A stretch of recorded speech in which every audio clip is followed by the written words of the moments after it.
Welcome to Time Vault. I'm ELD, and here we go with some more Double Masters spoilers, starting out with some alternate art from Greg Staples here with Noble Hierarch, a multi-format all-star. This card sees play in Legacy, Modern, sometimes Vintage.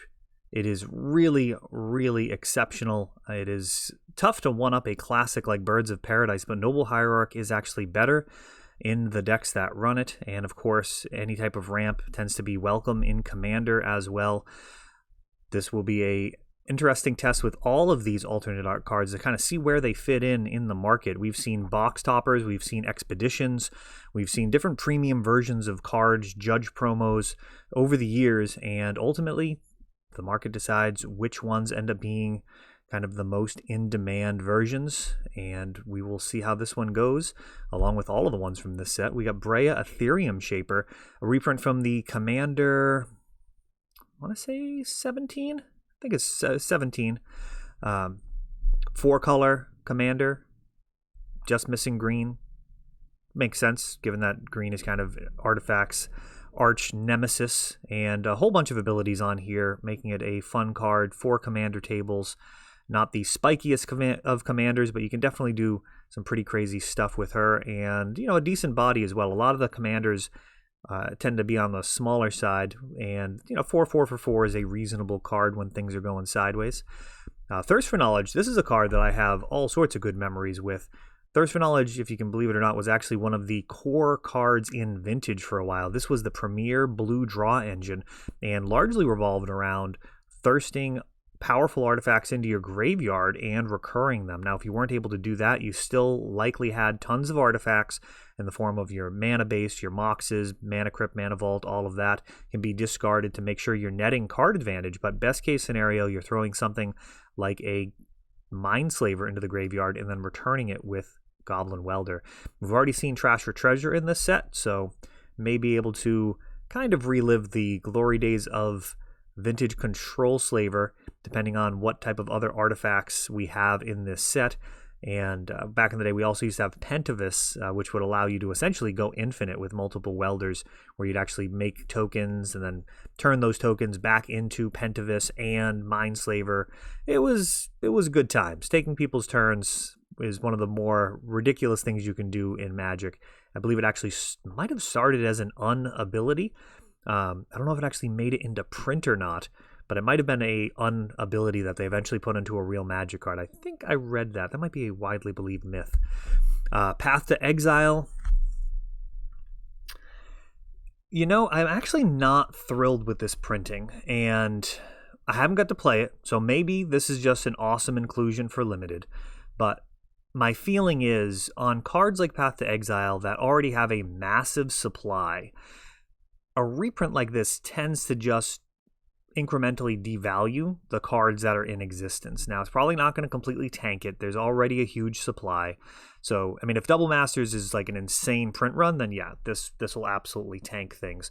But in my mind, when I think about new players investing in a format, like let's say somebody's going out and they're buying into Modern, which, I recommend people get into Legacy, but let's say somebody doesn't take that advice, they decide to go for Modern. It's an Eternal format, not the worst choice in the world, definitely better than playing Standard, but you tie up some money in some Path to Exiles, a couple of other commons and uncommons that feel attainable, and then the value gets slashed out of it.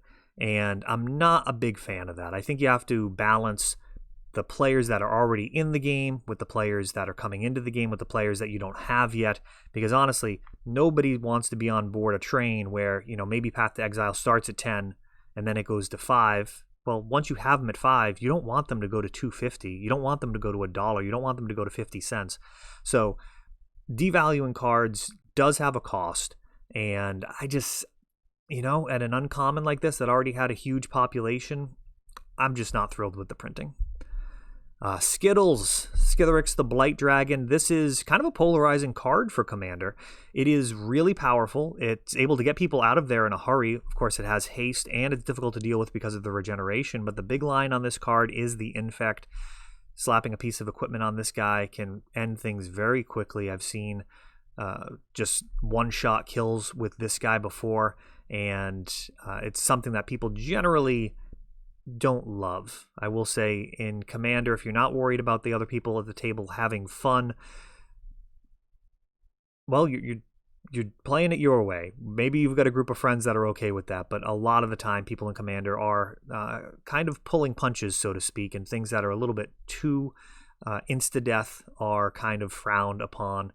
And we see that in the ban list with cards like Biorhythm not being allowed, like just straight up wins the game on the spot. Here, you do have to work for it. You have to attack. You have to have something else to go along with it. So certainly not in the same range, certainly not in a conversation, in my view, for a card that would be banned. Let me know if I'm wrong on that. I actually don't keep that close an eye on the Commander list, so it'd be hilarious if this card actually were banned in Commander. That would not be a mistake I'd be immune from making.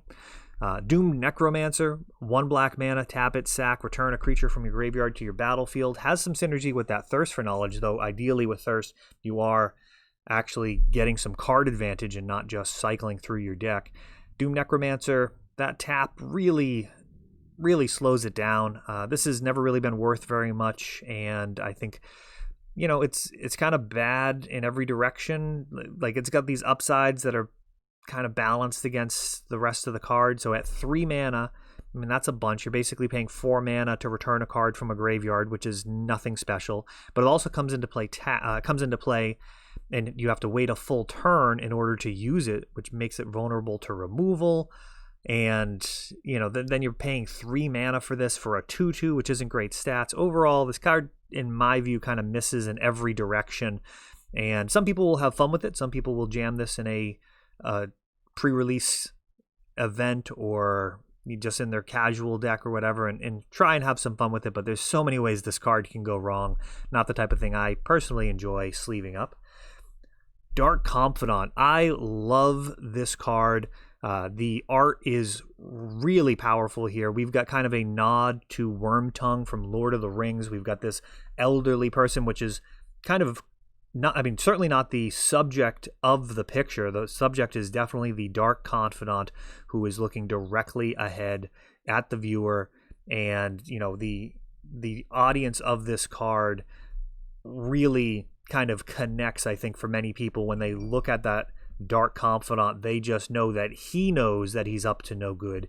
And, you know, greatness at any cost, that iconic flavor text, that would be very upsetting to mess with.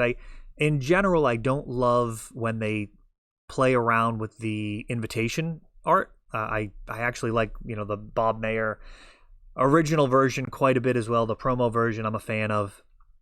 But that said, this is really changing the look of the card, giving us a really high quality option in terms of the aesthetic of the card. And I think that's good for Magic in general when we have those type of choices. So very impactful card there. Dark Depths, this actually gets all of its friends too. So Dark Depths, I'm going to go over a couple of little rules interactions when I see cards that have text that can lead to game states that people are unfamiliar with.